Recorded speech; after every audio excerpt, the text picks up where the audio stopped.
payaw lang to sa area. Nakaproceed ako na nasa 200 meters na, more or less. May mga bayong sa kahoy. So, sunod ito sa mga sign indication na may something sa area, either threat sa ida, alas, or somebody or someone na iba naman na naiinig sa mga bayong. Nagkabanti pa ako, pagkabanti ko, sila ba ito? Itong laraw, dala ko lang. Tapos sabay balik, dumaan, kasing balik ko sa kanya. Positive. Nagkabanti ko ulit na metros, nakakarong na ako. So, puro diretso pa ako, naiinig ko na po si Tatay Pastor. So, yun na po itong position tanto namin kasubat. Makuha ang biktima hanggang nasudmak po sila sir itong mga mountaineers. Salamat po sa inyong dito po sa Samoyang Barangay na makatabang po kamo. Kamo po talaga ang solusyon kan Samoyang mga kasibagan kan Samoyang pagpahalap kan Samoyang biktima. Kaya salamat po sa inyo na dahil po nito pinabayaan ang Samong Barangay na makuha po talagang dahil ka mo nagtunong na dahil makuha lalo po sir na siya pa lang po ang nakahiling kang kay Maring Pastor kasi kamag-anak ko din po siya. Salamat po sir. Yan lang po ang Okay, from the Bureau of Fire Protection. Maray nabanggi sa gabos. Assessment lang sa sa nangyaring itong retrieval operation task. So far, very successful man so ginibot ang so naging trabaho dapol na nagtrabaho. So mas magayon talaga pag dapol natin ang so far iyo man sa nabuyan. So sana palagos kitang magtarabangan sa barangay, sa local, sa CDRRMO, and then so private sector ng mga professional mountaineers na yaw na area ba. So yun man sana po. Thank you. From the family, ang Bicol Federation Mountaineers Incorporated, katabang na po ang WISAR Bicol Chapter, tapos sila voice ang mga local residents na nagtarabang and na nagdaig po sa Buya, barangay officials of Barangay Mariro, Talods, and of course our PNP, represented by Master Executive Master Sergeant Raul Cuella, somebody Inspector Cuella, and we also from the Bureau of Fire Protection. Team leader nila is Mon Bungais, on the way naman sila. Napatunayan that indeed for several days, joint efforts and collaboration will always give us positive result. And nailing tama po sa tuyang ginibong niyan na talagang with the efforts of skills and expertise of the several agencies, and na-retrieve na po yung body ni Tatay Pastor. And siguro to end this operation, agad ko mga mensahe ang kada organizations, ano yung mga naging strengths and mga weaknesses on behalf of the CDRMO sa ining pamukaw nga Samoya to increase our capacity, especially in investing tools and equipment. And maybe this is the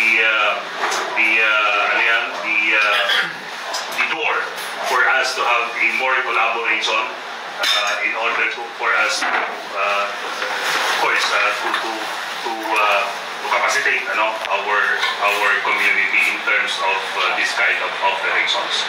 Kami po nagpapasalamat and highly supported ng Pangsaro and well appreciated po on behalf of our City Mayor, Mayor Crisanetman. So thank you very much po sa inyo na boss. Next to give from the PNP.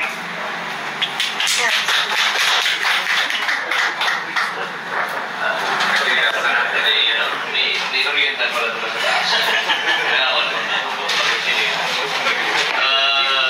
Sa ngaran ng Saroyang COP, sa Pinabaho, with the strength masigasig na investigator. Nalibag po din na layman sila, ready talaga. Pero sa capacity ito, para mag-prepare talaga si Pai, yaon. Sa muya, bilang parte, as in nakikisumaro kami sa pamilya na wala na sa pastor. Napulang salamat, lalo-lalo na sa volunteers. Nahiling ko lang sa mga post-post, ngayon para makatitigo talaga. Sa inyo na gusto ko sa lalo pa. Balindel, napula ako na wala na nakamonitor ito kami na full lang pagkawala. And then, siyempre, sa barangay official, gawad. Although wala sa kanya pinagpili naman. Salamat po sa kooperasyon. Siguro wala rin ang ngunya na mag-iripanan. May masunod pa kita ng abilitas na gigibuhon para mapakaray. And then sa side me, supposed to be equal me na ko sa muyang sarti, although more lang kami manpower talaga na kami capacity sa mga equipment and compared to sa muyang mga volunteers. Thank you very much and kulas na. From Bicol Federation siguro? Dahil kumasabi din. Pare, nabanggit namin.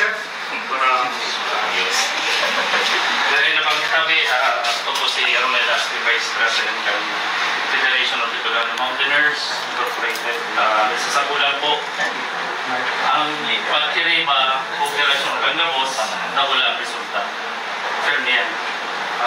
Sa Samuya kung grupo, kami open sa mga rotating. Kung sabihin, hindi man kami maray, hindi man kami nag-try na luminaw nga sa DCB Kasubanggi.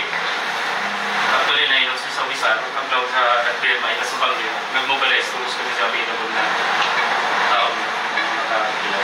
Condolence po naman sa pamilya, sa mga naging karibanan, PNP, SEP, parang effort, pagsuban sa locals, sa fire, mga tanod. Tapos din po, pasalamat. Ang tabang po, wala nagiging po. Salamat po. We start? Julius na. Ingrid niya po. Ula mo. Tama pa, kaligtas ka. Good evening po. Dito na pala yun. Salamat sa mga pagkintarabang. Miski sa iba na kami pwedeng muguton. Mga patabo ng mga buhay.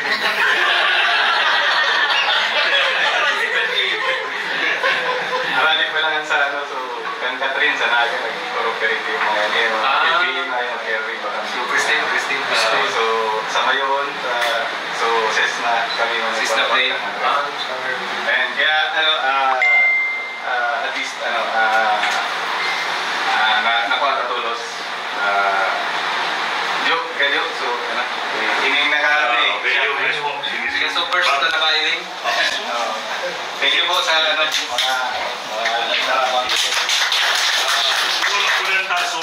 So first na nakaubado na nakahiling and siguro you can share with us ano yung nagbusol sa imo na the floor is yours.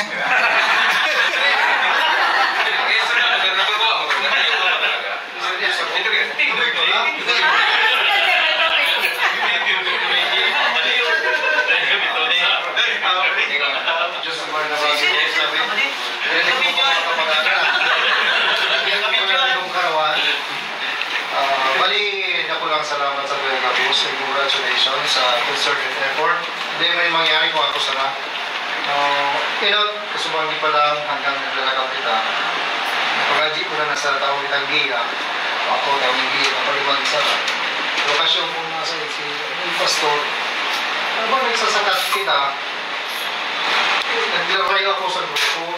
Yung grupo na mag-distansya. Naglalakay ako pero nag-ngadya ako.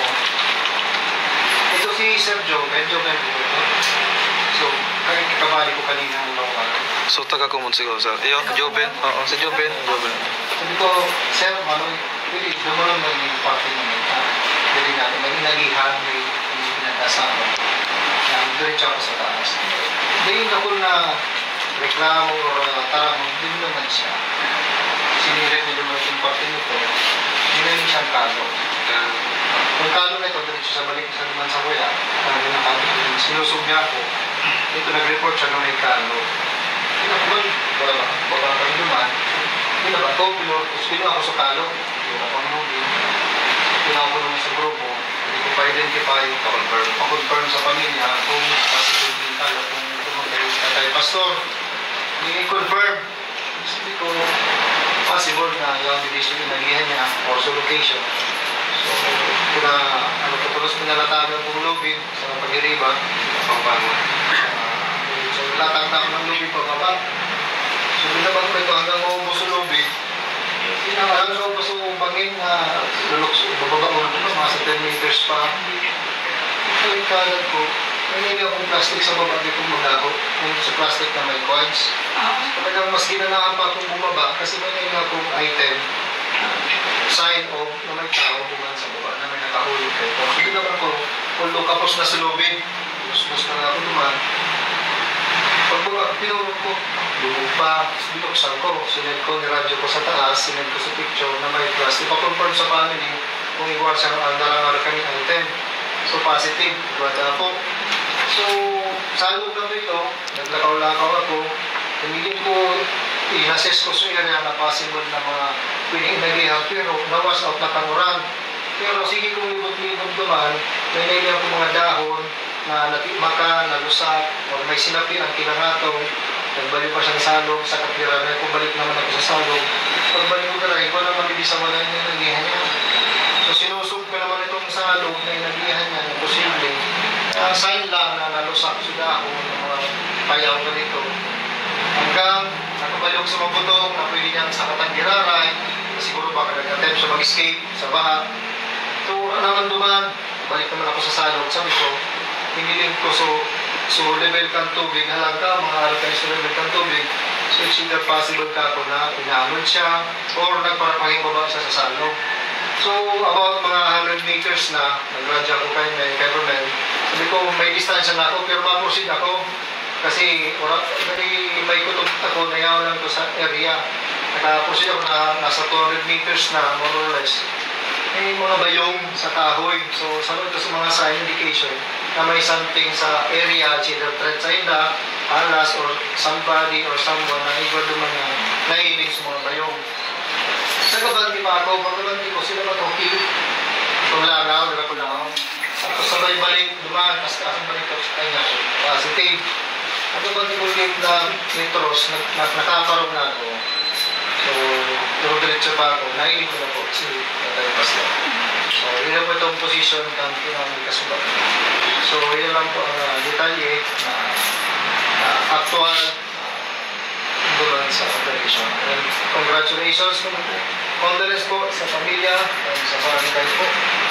Salamat po.